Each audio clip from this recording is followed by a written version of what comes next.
My girlfriend texted, "Can't talk," at dinner with an old friend. But her location said her ex's apartment. I didn't confront her, just had all her stuff there by morning. Her Uber driver's confused face. Original post: I, 28 male, was sitting at home last Thursday night, about to order takeout when my girlfriend Jessica, 26, texted me around 7 p.m. "Hey babe, can't talk right now. Having dinner with an old college friend who's in town. We'll be home late, don't wait up. Love you." Cool, no problem. We'd been together 2 years, living together for 8 months in my condo. I trusted her completely, or I did until about 30 seconds later. See, we share locations with each other. Started doing it after she got worried when I had to work late a few times. Her idea, actually. For safety, she'd said. I'd forgotten about it, honestly, never really checked it, but something felt off. Maybe it was the way she said "old college friend" without a name. Maybe it was that she usually tells me her plans in advance. I don't know. Call it intuition. I opened Find My Friends. Her location showed an apartment complex about 20 minutes away. Not a restaurant. I zoomed in, and my stomach dropped. I knew that address. It was where her ex Daniel lived. The one she dated for 3 years before me. The one she swore she had zero feelings for, and barely talked to anymore. I sat there staring at my phone for maybe 5 minutes, heart racing, hands shaking a little. Part of me wanted to call her immediately, demand answers. But then what? She'd lie, make excuses, gaslight me into thinking I was paranoid. No, I needed to be smart about this. I screenshot the location. Then I waited 5 minutes and checked again. Still at his apartment. I started taking screenshots every 15 minutes. 7:15, 7:30, 7:45. Still there. By 8 p.m., I'd made my decision. I didn't text her, didn't call, didn't drive over there to confront them. Instead, I got to work. First, I called my buddy Mike, who owns a moving company. "I need a favor. Tonight, I'll pay double your usual rate." "Tonight? Bro, it's Thursday night, I'm watching the game." "Triple. And I'll throw in that bottle of Japanese whiskey you've been eyeing at my place. I'll be there in an hour with the truck." While waiting for Mike, I went through the apartment methodically. Jessica's stuff wasn't too mixed in with mine since she'd only been living here 8 months. Her clothes, her makeup, her books, that stupid expensive juicer she never used, her PlayStation that I'd bought her, but whatever, it was a gift, her artwork, everything. I wasn't vindictive about it. Didn't damage anything. Just carefully packed it all. Even wrapped her dishes in bubble wrap. I'm not a monster. Mike arrived at 9:15 with his box truck and his cousin Tony. They helped me load everything. Took about 2 hours. The neighbors probably thought it was weird, but I didn't care. "Where are we taking this stuff?" Mike asked. I pulled up Jessica's location again, still at Daniel's apartment. It was now 11:30 p.m. "Here," I said, showing him the address. Mike looked at me. "Isn't that?" "Yep." "Damn, bro, she's there right now?" I showed him the screenshots. Every 15 minutes for the past 4 hours, same location. "That's cold," Tony said. Then he grinned. "I love it." We drove to Daniel's complex. It's one of those places with outdoor corridors, and I knew his apartment from when Jessica had once asked me to drop off a box of his old stuff she'd found. Apartment 23B, 2nd floor. We unloaded everything right there in front of his door. Boxes, bags, suitcases, even her yoga mat and that fern she loved so much. We stacked it all neatly. I wasn't trying to block his door or anything petty like that, just delivering her belongings to her current location. I took a picture of the pile, then left a note on top. "Jessica, since you're having such a long dinner, I thought I'd save you a trip and bring your things to you. Your tea won't work anymore. We're done. P.S. Your location sharing is still on." We left. I didn't wait around to see their reaction. Didn't need to. Got home around 1 a.m., changed my locks, 24-hour locksmith, cost me $400 but worth it, and went to bed. My phone started blowing up around 6 a.m. Update 1, 2 days later. The entitlement that followed was absolutely insane. So after my phone started going off at 6 a.m., I had 23 missed calls from Jessica, 16 from Daniel, and about 50 texts ranging from "what the hell" to "please baby let me explain" to "you're psychotic." I didn't respond to any of them. The first voicemail from Jessica was her crying, saying there was a misunderstanding and she wasn't doing anything wrong, and I completely overreacted. The mental gymnastics were Olympic level. The second voicemail was from Daniel. Yo man, what the hell? You dumped all her shit at my place. That's trespassing. I'm calling the cops. Good luck with that, buddy. I left her belongings in a common area of an apartment complex. No trespassing involved. But here's where it gets good. Around 8 a.m. I heard pounding on my door. Through the peephole, I could see Jessica standing there with her sister Amanda, and hilariously, Daniel. Ryan, open this door right now. Jessica screamed. I called through the door. No thanks, we have nothing to discuss. You changed the locks? This is my home. No, it's my condo. Your name isn't on the lease, the mortgage, or any bills. You were a guest who became an ex-girlfriend. Daniel decided to play tough guy. Open the door and talk to her like a man. The man who was hosting my girlfriend for a dinner that lasted past 1 a.m.? That's rich. Leave before I call security. Amanda chimed in. Ryan, she wasn't cheating. She was just talking to Daniel about some personal stuff. For 5 hours? At his apartment? While lying to me about being at dinner with a friend? Yeah, that sounds completely innocent. Jessica started sobbing dramatically. Where am I supposed to go? I don't know. Maybe Daniel's place? You seemed pretty comfortable there for 5 hours. We were just talking. Cool. And now we're not. Goodbye. They kept pounding and yelling for another 10 minutes.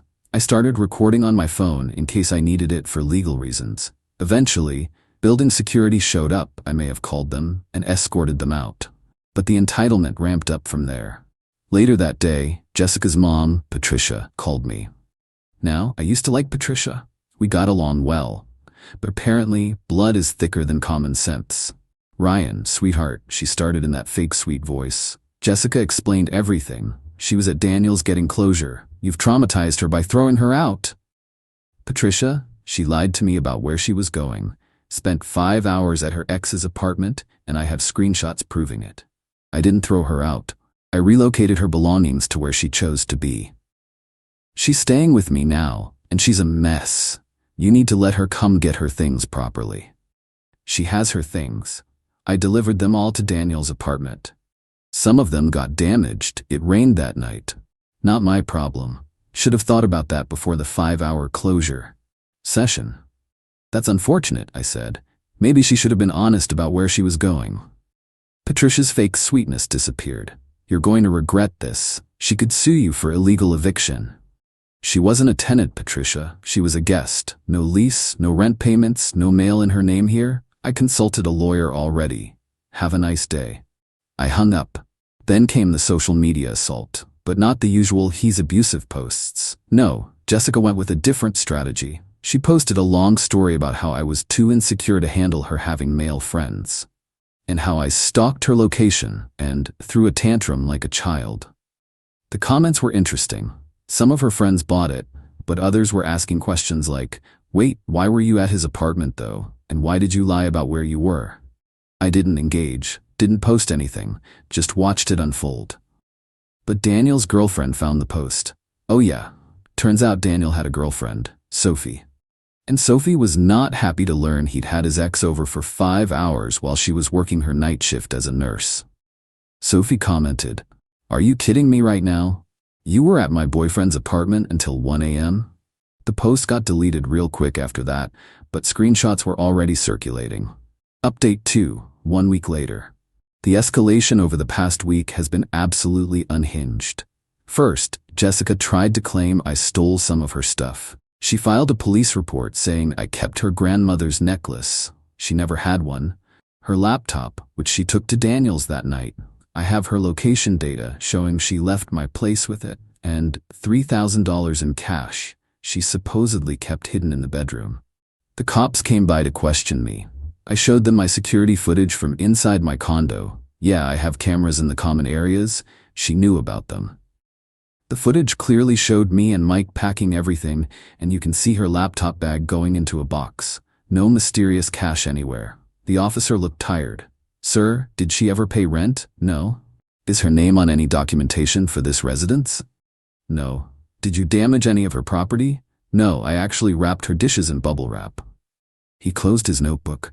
This is a civil matter at best, probably not even that. They left. Later, I heard Jessica got a warning about filing false reports. Next came the financial entitlement. Jessica had been using my Netflix, Spotify, Amazon Prime, everything. I'd forgotten she also had my credit card saved on her Uber account for emergencies. I canceled the card and removed her from all streaming services. This triggered a meltdown. She actually sent me a Venmo request for $500 with the note, "For the Uber account you stole from me and emotional damages." I declined it and sent her back a request for $1,400 with the note, "8 months of streaming services, utilities, and groceries. We can call it even if you want." She blocked me on Venmo. Then came the really crazy part. Jessica convinced her friend Megan, who I'd never really liked, to text me pretending to be interested in me. The text said, "Hey Ryan, heard you're single now. Jessica never deserved you anyway. Wanna grab drinks?" Problem was, Megan forgot to use a different number. I had her saved in my phone from when we'd all hung out before. Plus, she posted an Instagram story an hour later with Jessica, captioned, "Plotting with my bestie." They really thought they were masterminds. I screenshot everything and sent it to my group chat with the boys. They had a field day roasting the whole situation. But the peak entitlement came yesterday. I got home from work to find Jessica had somehow convinced our building's maintenance guy that she was locked out of her apartment. She was literally standing in my living room when I walked in. "What the hell are you doing here?"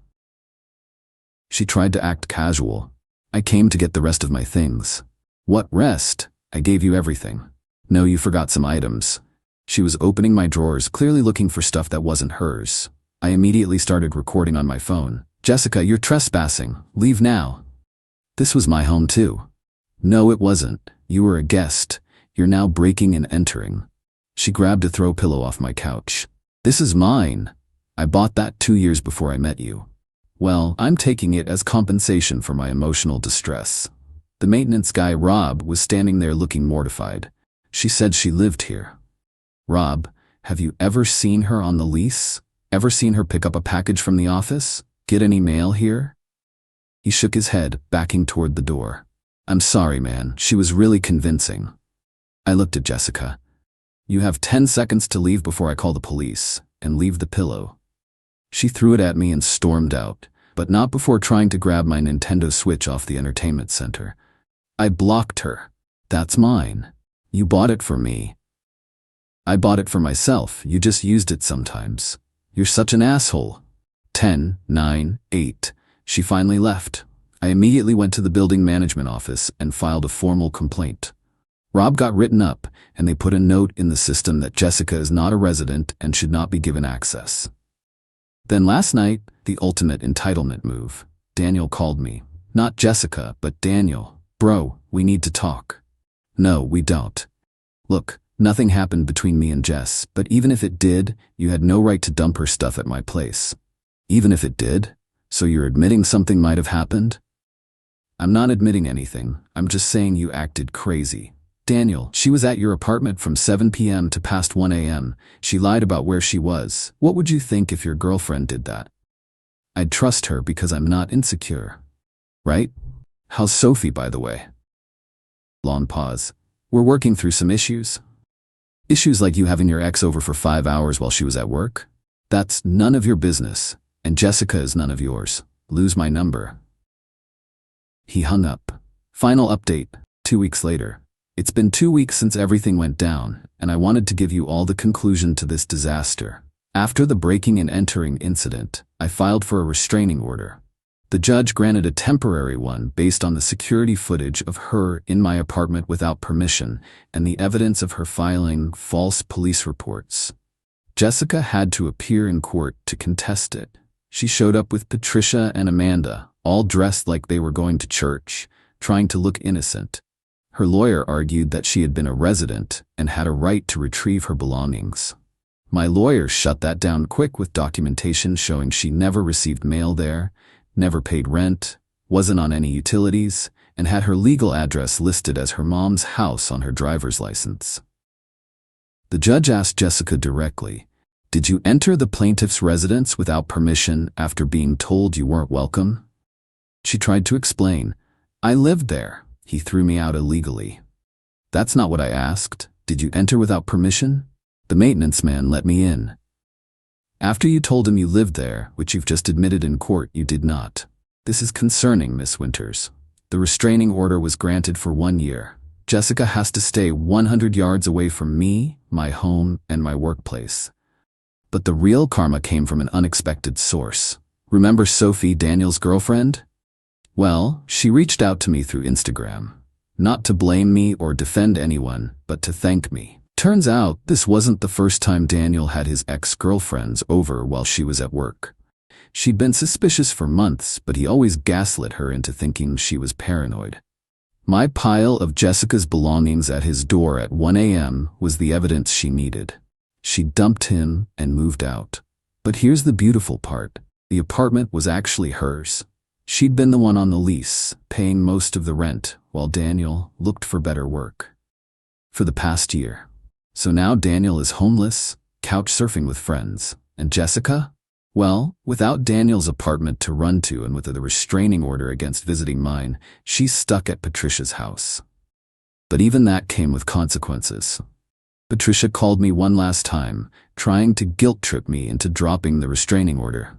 She's learned her lesson, Ryan. This is ruining her life. She can't even drive certain routes to work because they go too close to your building. That sounds like a her problem, Patricia. You're being vindictive. No, I'm protecting myself from someone who lied to me, filed false police reports, and broke into my home. She made one mistake. Actually, she made several. Lying was the mistake. Everything after that was a choice. Patricia hung up on me. I found out through mutual friends that Jessica's job found out about the restraining order. She had to disclose it because we work in the same business district and there was a chance we'd run into each other. They didn't fire her, but she got transferred to their satellite office in the suburbs. Her commute went from 15 minutes to an hour and a half each way. The friend group has mostly sided with me after the truth came out. Even some of Jessica's closest friends reached out to say they had no idea she was at Daniel's that night, and they're sorry for believing her initial story. Megan, the one who tried to catfish me, actually apologized. Turns out, Jessica had told her I was abusive and controlling, and she thought she was helping expose me. When she saw the evidence, including the security footage of Jessica breaking in, she felt used. As for me, I'm doing all right. Not great, not terrible. Just all right. 2 years is a long time to waste on someone who could lie that easily. But at least I found out who she really was before we moved forward with anything more serious. The condo feels bigger now. Quieter. I reorganized everything, got some new furniture, actually hung up some artwork I'd been meaning to for years. It's nice having my space be fully mine again. My boys have been great.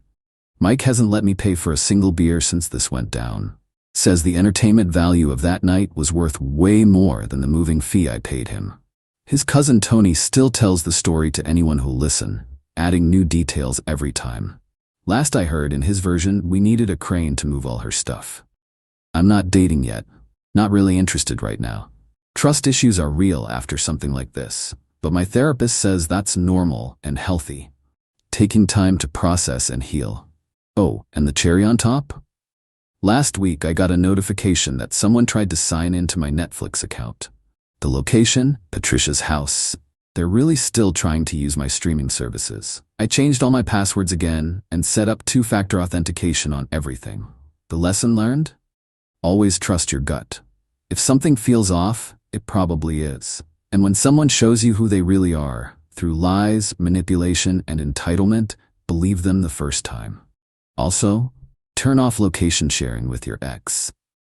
Jessica's was still on for 3 days after everything went down. Watching her drive an hour and a half to her new office location every morning was more satisfying than I'd like to admit. But I'm not petty. I sent her one final text before blocking her everywhere. Your location sharing is still on. Might want to fix that. She turned it off within 30 seconds. Done. Finished. Moving on with my life. To everyone who called me savage for the midnight moving service, maybe. But I prefer efficient. Why have a dramatic confrontation when you can just solve the problem quickly and cleanly? She wanted to be at Daniel's apartment so badly, I just made sure all of her stuff could be there with her. The best revenge isn't elaborate schemes or public humiliation. It's simply refusing to accept disrespect and removing toxic people from your life with surgical precision. Jessica wanted to have her cake and eat it too. Keep me as the stable boyfriend while sneaking around with her ex. Instead, she lost everything: her convenient living situation, her easy commute, her friend group's respect, and a relationship with someone who actually cared about her. All for what? A 5-hour conversation with an ex who also got dumped by his girlfriend because of it? Hope it was worth it, Jess. Actually, no, I hope it wasn't.